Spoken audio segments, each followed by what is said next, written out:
left unsaid. Days that can't be counted by the time till rent. Tomorrow's just another like the one that comes next. The corner of the highway that leads to the job, at the desk by the boss with the elegant watch. The tick of the clock and the tick of the clock mark the moments till the ticking stops. My guest on today's pod is Adam Morgan, who is the director of brand marketing at Twilio, where he leads global brand strategy for one of the world's most influential developer-first technology companies. His work focuses on making complex infrastructure brands culturally relevant by blending creativity, clarity, and storytelling at scale. He is the author of Sorry, Spock, Emotions Drive Business. You're going to enjoy the pod. Adam Morgan, welcome to the podcast. So great to be here. Your book on creative ideas came out in 2019. And you say in the book very early on, quote, "I want to prove that creative ideas work better," end quote. I wonder if you feel that the advertising and marketing industries have made any progress whatsoever since then, since the book came out. Have we gotten better at this? You know, the short answer is no. And the reason why is I think it's just, there are a lot of us creative types who train our brains by people watching, reading stories, learning about story arc, like just all the things that we fill our heads with that help us kind of be more attuned to creativity and emotions predominantly. But I think it's just this constant flow of folks who go to school or get an MBA and just train their brain to focus on the nuances of numbers and finance and statistics. And so it's an endless opportunity, let's call it, for us to help them see that emotions are not scary and they're not bad for business, but they're actually really, really good for the bottom line.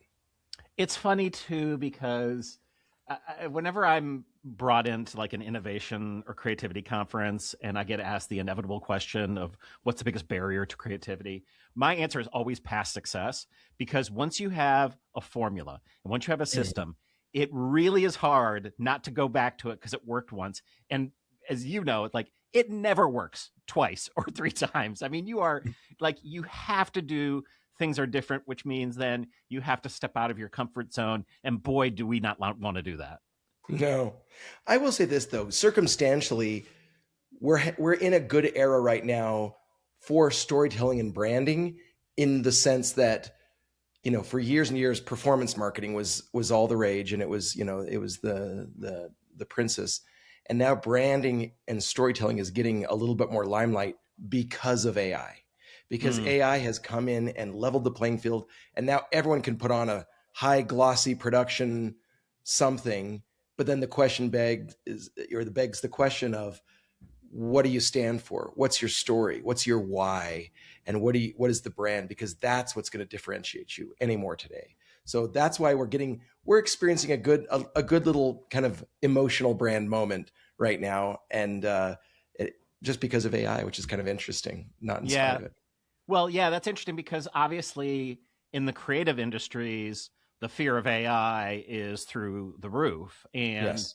I see it. I mean, obviously, like you're not going to see AI doing comedy shows at Second City. Although that would be interesting if you put one up on there and tried to train it to riff off stuff. I don't even know how it would go. I think we all know how that would go. I mean, because in general, what we know about comedy is it relies on surprise, that it's usually the wrong thing that is funny. And the one thing AI is not good at is like using wrong things. It is nuance. And because it's looking for established patterns, and if a pattern stays established, I'm telling you, it's not going to be funny, and also not necessarily be creative. One of the things that I love is how you start the book. You talk in the chapter 1 of the book. You say, quote, "When presenting ideas, the classic rule of 3 is important," end quote. I've worked in the comedy field my whole life. I know about the rule of 3. But can you talk about that, and then how that worked in your pitch to your client, Russell Fisher, which starts the book? Yeah. So the rule of 3, and here's what's interesting. As I've pitched many times work and ideas over the years, there's something funny about if you pitch too many ideas, like if you get up to like 5, 6, 7 ideas, and normally people would think, oh, that's great, show that you've got a lot more flexibility or ideas out there. No, all the ideas die. Mhm. If you get too high, they're all dead. And so I've always just kept that mantra. Like if you can keep around 3, maybe a 4th, if it's, you know, a reasonable audience, but almost always when you get too many ideas for the short list, they all die. So if you try and show your work and be like, look, I came up with 100 ideas, their brain will melt and they won't be able to see and understand the nuance and differences, and it'll just blur together and it's dead. So Yeah. that was the important part of that pitch session, is just keep it to a few simple ideas, and that's it. I'm a little obsessed with the numbers as they relate to creativity. And Rod Friedman has a new book on super teams. And he talks about the fact that collective decision making, once you get beyond 6 people or 7 people, just goes like into the toilet with the addition of every 100%. other person. 100%. Yes. If you've ever been on a vacation with an extended family, you know, you do not give them choices. Yeah, and 6 is this ideal number, and I'm like, well, that's ironic given the fact that Second City casts have been predominantly 6 people for 67 years. It's like, and we've done 5-person shows, and there's been the occasional 7-person cast, and it's never quite as sweet as it is with that 6. And then other studies sort of talk about that being sort of ideal for teams, because you start to get beyond like 10, and it's like you have no control at that point, and you can't really mentor that many people. Oh, I love this. I want to get this book. Yeah, I'll have to get this afterwards. Ron Friedman. He's terrific. He's going to be one of my next guests on the podcast. You talk about agencies as being mostly either a creative agency or a strategic agency. I actually don't think that's changed. That feels like very much a thing. So explain to our audience what that means in terms of the industry you're in, and what the tension is between those two things, and why it's sort of a false equivalency. Yeah, it really is just about what are they really, really good at when it comes down to the agency expertise. And I think every agency wants to think that they're good at everything. And even when I was in it for 20 years, you know, it's like, that's what you pitch. Yeah, we can do it all. We got you. But the reality is and it's funny, it doesn't even, maybe it's because of how the agencies cultivate and hire specific types of people, or like you said, they get into their sweet spot. And so they just kind of keep repeating those patterns as whoever comes in. But a lot of times it has to do with the talent, but they're either really good at finding that funny emotional kind of connection, the creativity, or the flip side of it, which is the strategy, where, to be honest, is still a version of creativity, but it's more of like looking at the problem from a more analytical point of view rather than an emotional point of view. And so some agencies are really great. Like I could go hire an agency today and they may come in and be like, we've analyzed the audience. We know exactly all of their nits and pieces and parts. And here's some tactical advantages of what you could do. And that's more like the strategy thing. And then they'll present the actual creative work and it looks very derivative and boring. And it's like, ugh, right? Or you go to the creative agency and they have hilarious, fun ideas. Like it's just so good, but strategically, like they're not necessarily on the brief, or they're not necessarily following the right audience. They don't really understand the product, but they've got a funny idea. So it's always been this challenge of, it's hard to get it all perfect, and you certainly can try, but agency or just businesses in general fall into one of those camps. So the problem you've got is, out of those two, the strategy, the data, that's going to win for the most part, because it's someone can look at it and hold it in their hand and understand what it is. Unfortunately, and you talk about this in the book, and it's my experience as well, if you don't tap in to the emotional aspect, you're missing truth. 100%. And if you're missing truth, you are not making a real human connection with the human being.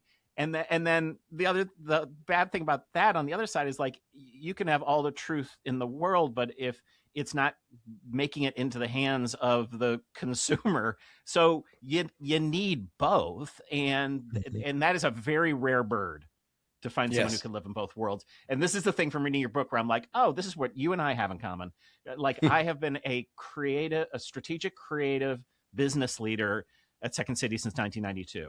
So like my job has always been as a bridge in terms of Mhm. like how what is the talent saying, how is that working, and then I have to talk to suits who have the money, and I love that. I to me, being able to dip your toe in both worlds is fantastic. And also I think because it's unusual, it's sort of you can kind of carve out your spot, and it seems like that's a thing you've been doing for as long as I've been doing it. Oh yeah. It's funny how you bring that up. I've often over the years said I'm a central brainer, which is a Mhm. total lie. There's no such thing as a central There's brain. a- Which is hilarious. But it is true. It's like I started out deep in the sciences, studying to be a chemical engineer in wow. college. You know what I mean? Like because Yeah. it was all about the science. But then I looked at creativity from a different angle, and much of my career was like breaking it apart and being like, okay, how can I craft the perfect headline or the perfect TV spot? And I studied hundreds and hundreds of one show books and award shows and all these things just to find those little nuances. I mean, it was just like I took like a scientific approach to it, but then at some point I had to just like let that all go and go more for the feeling. Like, does this feel right? Does this feel like it's going to connect? Does this tap into nostalgia, or is it funny, or is it whatever? So it's just been that whole world correct of like, how do you look, and that's what the book is. How do you look at creativity with a scientific approach? Like, how do you balance both those things? Because what's interesting in the book, I don't know if you remember this part, is that people see that, like, you're right, like the leaders are only going to ask for the logic and the data, and they're not Yeah. going to be upfront asking for the creativity. But when you really really break it down and look at it from a neuroscience perspective, logic and emotion are the same things. They're just different concentrations. Hmm. Like, create emotion is the way that the brain does a fast track of bringing back a whole bunch of memories, versus logic is the slow track, the slow system of like creating a new memory. And so people are always like, they've got to be opposites and fight against each other, and that's not true at all. What you need to do is, that's why emotion is so powerful, is because it's a hell of logic, right? All concentrated in one little quick dopamine hit, right? And so if you can figure that out and use that emotion, like, you're getting all the data and then some that you could ever want in one little fast kind of delivery mechanism. What was fascinating to me when I learned about you and your work and then read the book was that looking at the time period, the time you were writing about this intersection of creativity and science was the exact time where we were working at the University of Chicago at the Booth School of Business with Richard Thaler and others to Mm, develop a thing called the Second Science Project, which was a 4-year program that looked at behavioral science through the lens of improvisation and vice versa. We literally love were it. on campus every single week, and we were doing experiments there and at Second City and creating bespoke exercises. And what it was doing, it was fascinating because it's I'll give you one example. One of the things that we know and we teach and have taught forever at Second City and in improvisation is the need to be others focused, and what does that mean? It's like, well, you need to really, we mostly focus on ourselves. When you focus on the other person, you're going to learn more. There's mirroring that happens and reciprocal stuff that Mhm. happens, and that's all good. And I'm like, great. So we all agree on that, but the scientists take it a step further. And Heather Caruso, who is my partner in crime up at the university, um, introduced me to William Swan, who was a professor who had a paper that he developed, and an idea called self-verification theory. And I just remember sitting around this table, and I'm like, pardon me, Heather, explain to me what this is. And she says, well, you know how you probably think people want to be seen as their best selves, their prettiest selves, their smartest selves. She goes, that's actually not true, is what Swan says. What Swan says is that people want to be seen as they see themselves. So if I see myself as clumsy, it's important that you see me as clumsy so you won't throw me a ball, but I'm not going to tell you. So Interesting. this idea of like, oh, how do I get to know how someone sees themselves? There's one way, and that's asking a lot of questions and allowing them to reveal themselves over time, which builds trust and builds community. And I'm like, that is a layer deeper.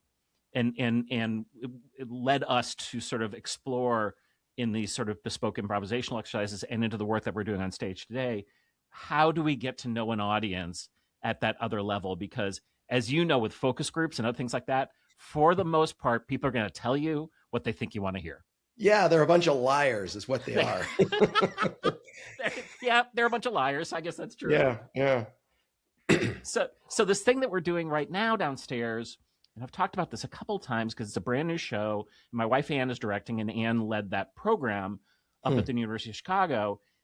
It's the Second City ETC. It's called Reality Detox. It opens next week. But the first 15 minutes of the show, the cast is in the audience carrying on rather deep conversations with audience members. Not that anyone else can hear, except for who might be sitting around them. And they come on stage and they talk about those conversations, and those get weaved in throughout. I love it. The evening. So there was one woman the other night. It turns out earlier, she was an older woman, but earlier in her life, she did roller derby. And it wasn't until late in the second act when two of the actresses were in the audience starting to do roller derby, and everyone knew and they remembered it, and it became this like really like powerful moment. And what Anne has talked about with me is what's happening is the cast is imprinting themselves on the audience, but the audience is imprinting themselves on the cast. That's what's really unique in an improv show context, which is not something that I've seen a bunch. And it's how cool at 67 years we're able to still play with this format and make these discoveries and delight people. And the reason I think they're delighted also is it's like the anti-AI show. It's only happening that night. It only could happen that night. We're in that room. There's no devices. Yeah. Well, the beauty of that is like what emotion does is it's a shared context, right? It's like normally as a comedian, you're probably trying to pull from whatever the most common denominator of information that people understand and know to turn it into fun jokes. Whereas this awesome experience is adding that extra layer of detail and data that's bringing more emotional connection because it's a shared moment just from 5 minutes ago, which is pretty awesome. Oh, I love it. So like, I'm curious, and you talk about in the book, and it's widely studied, how we fall off this creative cliff as we get older. And unfortunately, it starts very young. That, we could be 5, 6, 7, and suddenly, our options become much more limited. We're not taught in our educational system to think creatively in that sort of world. It just gets worse when you get into business. How did you fight? I know how I fought it, and I was very lucky. Youngest of 6 boys. My dad was a theater guy. I was exposed to like all different kinds of work, whether it was new film and music and art and that, so I had this world that was constantly feeding me new stuff and encouraging me to do that. How'd you, carry on this battle to not be the drone that others are? I think for me, I didn't have that same support system. So lucky you that you had all of that. But I just know, like in the mid 90s, I just fell in love with ideas. I think that just kind of big ideas, fun ideas, just bold ideas. It was just this thing that just fueled me so much. And so for me, often I'll say on my podcast, if you want to lead, you have to read. And so for me, it's been a matter of reading or going back and taking courses or going, listening to new podcasts. Like to me, it's all about, can I find those new nuggets of a new idea that really spark me and keep me alive? So that's kind of how I've done it. And also, like, you're doing a podcast here, you're getting exposed to so many different people and ideas. And that's what it is for me. Like I'm into year 7 of Real Creative Leadership. And it's just meeting creative people in all these different companies and walks of life, and just their ideas. That just thrills me. That's what keeps me alive. So one of our podcasts not too long ago was with Joe Pine, who folks know from the experience economy. He coined that term. And his latest book is he's moved, not only moved on from, but scaled that idea to what he calls now the transformation economy. And what I loved about that, which is at its core at Second City with improvisation, is we are seeking to transform ourselves and audiences. And so that it is not enough to have a great experience. It's like, well, then what about that experience has changed you? It's the idea of like you're going home and you're laughing and thinking about it, and then you sort of reflect of Mhm. something maybe important that happened. And this is obviously something that's been key in your world. I think that it's become it's with the advent of social media, it wasn't as salient for us. I don't know that you can transform now in a variety of ways, and so I wonder how that has worked for you, moving from experience to transformation and perhaps back and forth.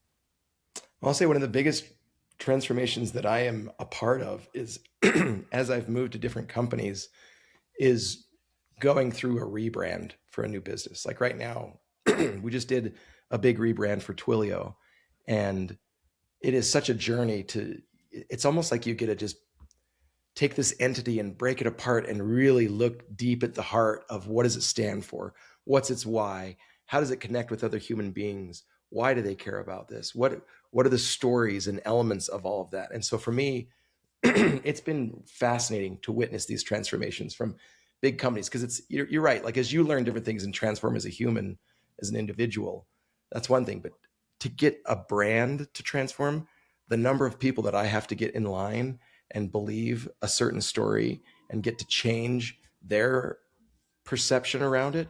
I mean, it's hundreds and then thousands in the company and then millions when it comes to like the customers and the press and the everything else, like to get everyone to be on board that, oh, Twilio stands for the builder ethos, right? Now, like Mm-hmm. this is just a totally new story. And it's just so fascinating for me to like the effort of getting that company to just change its narrative and then for everyone to accept and believe it. And right now, we've just finished that up over this last year, and it's been a phenomenal response of how everyone's accepting that. So I just love that. Like that thrills me to no end. And now it's like, now how do I make that a part of culture and Yeah. geek culture and dev culture? And it's just such a fascinating puzzle and challenge. So that transformation is really cool. There was a moment here, I think this is like 2005, 2006, and a couple of us had agreed to get interviewed for a paper or a magazine that a Columbia professor was working on. And in exchange, he said, "Hey, I do consulting. I will do free consulting if you're interested." And we were having a conversation around our pricing, and we're like, "We've always been very inexpensive. We've always been close to movie theater prices. Is that right? How we know our audience. These are assumptions that we've got." He's like, "Great, I'm actually good at that." He had been with Disney for years. So he goes away, he does his interviews and he does his research, and he comes back and blew us away in a room because he blew up every assumption that we were walking around with. We're like, "Well, we're very fairly priced." And he's like, "Well, when you say fairly priced, like, what are you talking about?" I go, "Well, we have like one price. It's this and that." And he goes, "Well, I have research here that shows you have 17 different prices." And he was going to different websites and different, and I'm like, "Okay." And he's like, "And what is your zip code?" Because we're like, we feel like we have this blue collar audience. And he's like, "You're essentially the Gold Coast of Chicago, which is one of the most expensive zip codes in the world."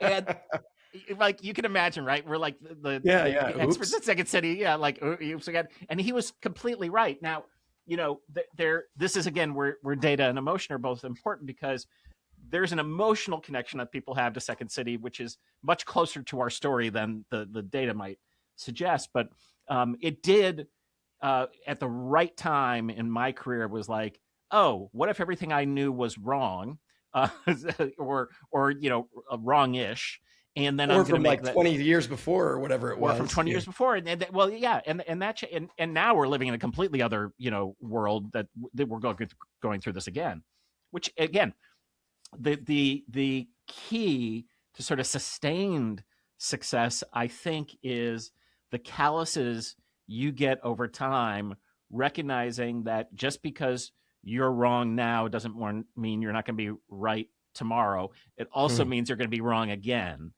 And for human beings, that is a tough pill to swallow. Oh, it is. We're predictably irrational, and Danny Ariely says, right? Like yes, we're predictably irrational. Yeah. We think we're so logical and so smart.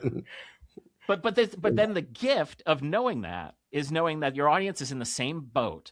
So what can you feed them at different times?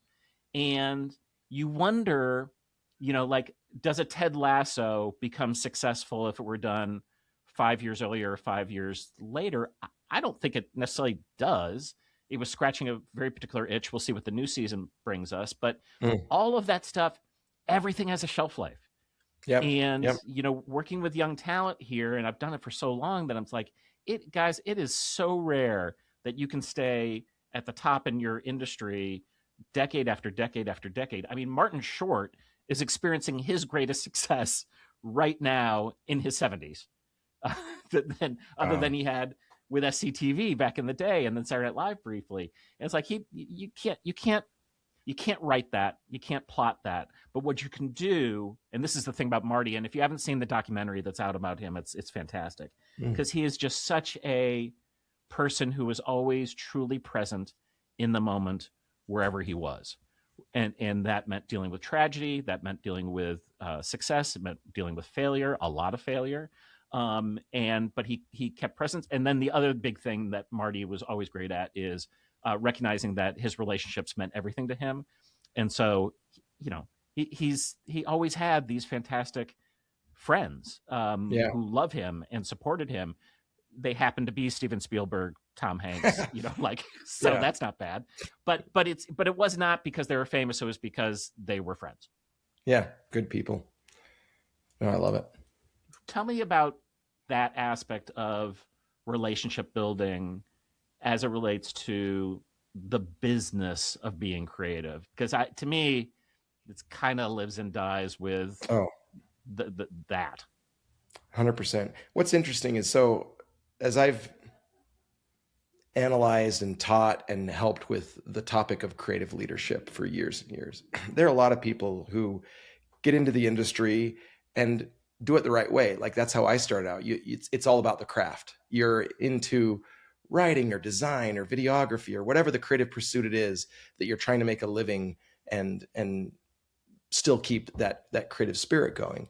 And when you start to move up into more of a leadership position, I think everyone has the assumption that, when you're a creative leader or a creative director, your main job is to just direct other people and tell them what to do. And it's like, I've got so much experience with creativity. Here, you go do this. And if I had to put a scale of the 10 different things that a creative leader does, I would put creative direction and doing the craft as 9 and 10 on the list. Yeah. And it's the opposite of what everyone thinks. They think, if you go out there and do searches for what does it mean to be creative director, it's like they glorify that. In all the movies, they glorify it. But the reality is 1 through 8 is a completely different list of things. And number 1 is building relationships at the top. And it's all about, like, if you don't have the right connections with humans and the ability to sell and share and pitch ideas and trust, there is no environment where a good idea can survive. It's just part of it. You have to have, and here's my rule of thumb of, like, do I have a good enough relationship? And I don't know what it's like in your world, but in mine, in business and big companies, it's because everyone will all think, I build relationships, I've got them. But the true test is, do you get invited to the meetings without asking? Yeah. Are you invited to the table without asking? Because if you are, then you have a relationship. Then they trust you. They want your opinion. They want your ideas. And it should be something that you don't have to push for. And if you are, and you're worming your way into these conversations, then you don't have a relationship. This is the curse and blessing of having written the Yes and book, which is, it has just happened to me, which is a client came with an idea. The idea challenges basically what we normally do. And I get asked to weigh in, and my every instinct is saying no to this. And then literally someone goes, "Aren't you the Yes and guy?" I'm like, okay. Throw it in your face. Right. Slockalicious. So if I'm yes anding, I'm saying, and indeed it took 20 minutes for me to end up in another office going, all right, yeah. And if we did this and this and this, and I think we could protect the brand if we did that. And that connects to this idea. And it also causes great humility because the people I'm talking to don't nearly have my pedigree or my experience. And they also, because of our relationship, they respect me and I respect them. And I have always been someone who's willing to change my mind, want a contrary opinion in the room. To me, that's all the fun stuff. And it just becomes so much less fun when you can't battle in the best possible way. And I know you say this in the book somewhere where you're like, I don't think this stuff is a war zone. And I agree with you. I think when I talk about battle, I'm talking about like the best kind of like of ideas, battle of ideas. Yes. Yeah. Yes. And that only gets stronger when people can challenge each other, and then the ability to laugh through it, because that's kind of why we do that thing, evolutionarily speaking. Yeah. But it's not something you talked about. You get the position, and that doesn't change, or the thing that changes is actually the opposite. You have to become more humble and have more humility. Same thing with age, which is like, it's not, and in fact, the curse of knowledge is real. You have to continually battle the fact that you have this position, this title, that someone will probably just sort of say, well, I guess he knows better. And guess what? He doesn't know better. We probably know better. Yeah, that's fair. I love that you bring up the whole battle thing too, because for me, there are so many folks in business that do treat it like an us and the them situation. And I really have this philosophy that I think everyone's creative.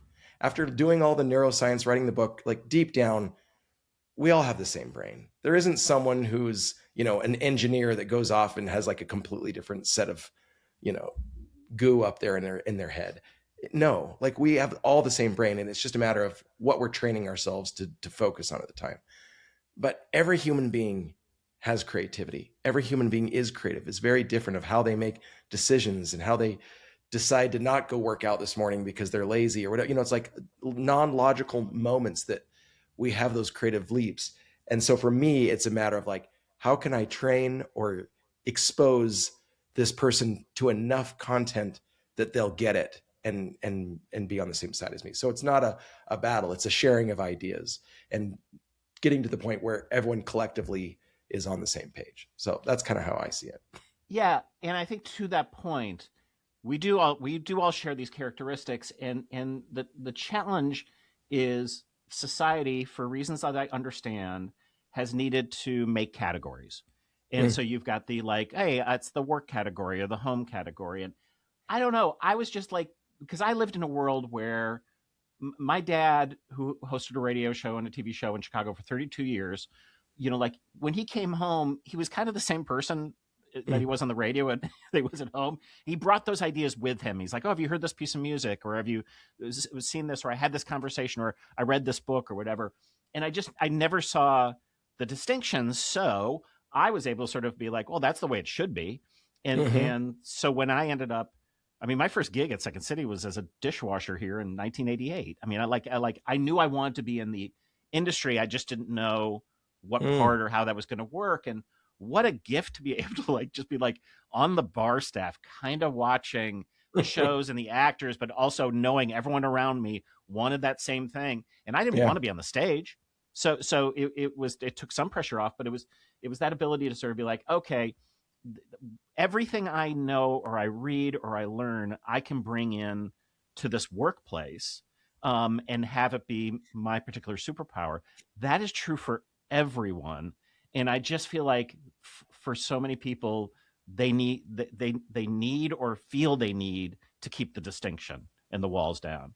And I bet your experience is the same. Is have this distinction where you need to have space between you and the employees, because when it comes to hard decisions and you have to fire someone, you need to be able to make the right choice. And I disagree with that philosophy completely.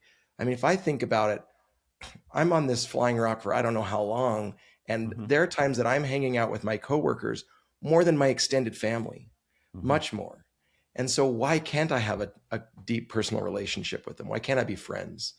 And so that's been my philosophy of I still have writing retreats. We'll go away to a cabin and write on our books or whatever it is for a long weekend. And it's people from all my past jobs where I've been their manager or their coworker, and we're still, connecting. Even someone who I fired years ago at an agency will still show up to these things, because those relationships are so important.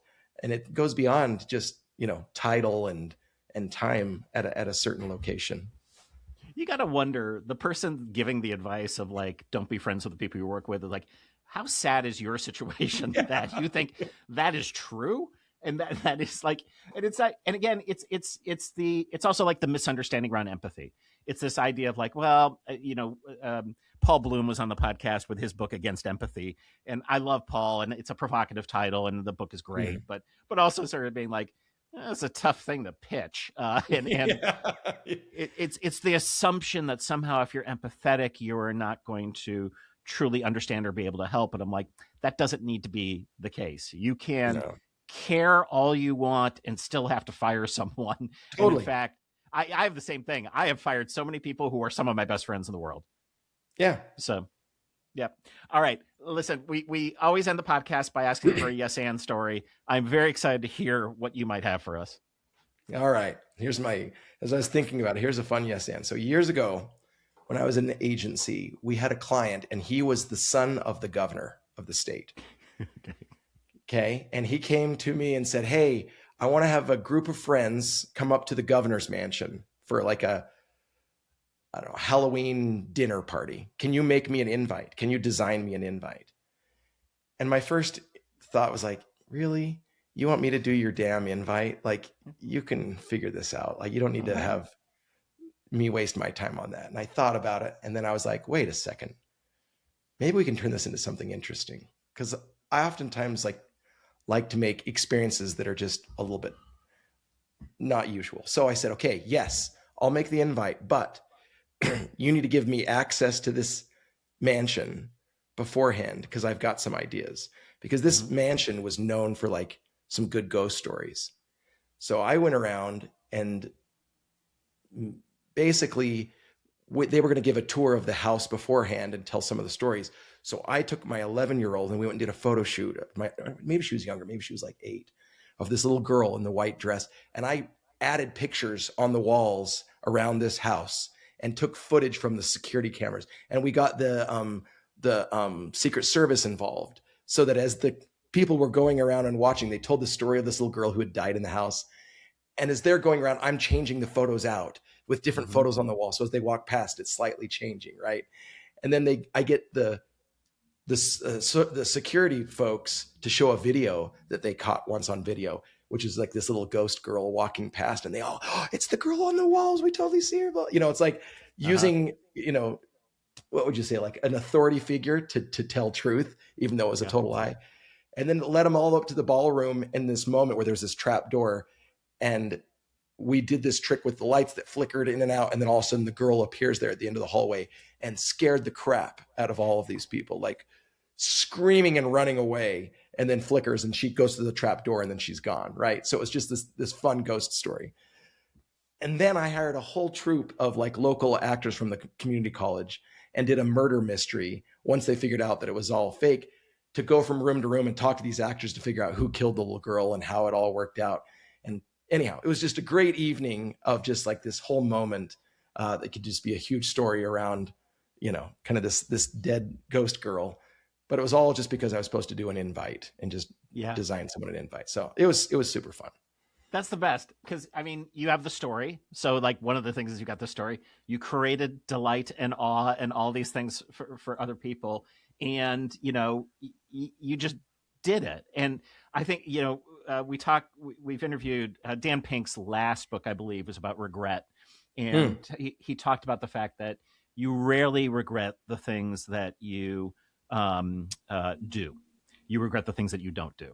Yeah. And so that idea, right, of just like, I'm going to do it. And then it became great. And it's like, if I'm going to do it, I'm going to do it big. Yeah. And then, and what you don't know is who is the person who saw that, who's like, I'm going to hire that person. I'm going to seek out it. Or even better, tells the story behind your back about what this person did. And then, it's you. Adam awesome. Morgan is the director of brand marketing at Twilio. He's got a great book. It's called Sorry Spock, Emotions Drive Business. Hey, thanks for coming on the pod. Thanks for bringing me. This is a pleasure. Thank you.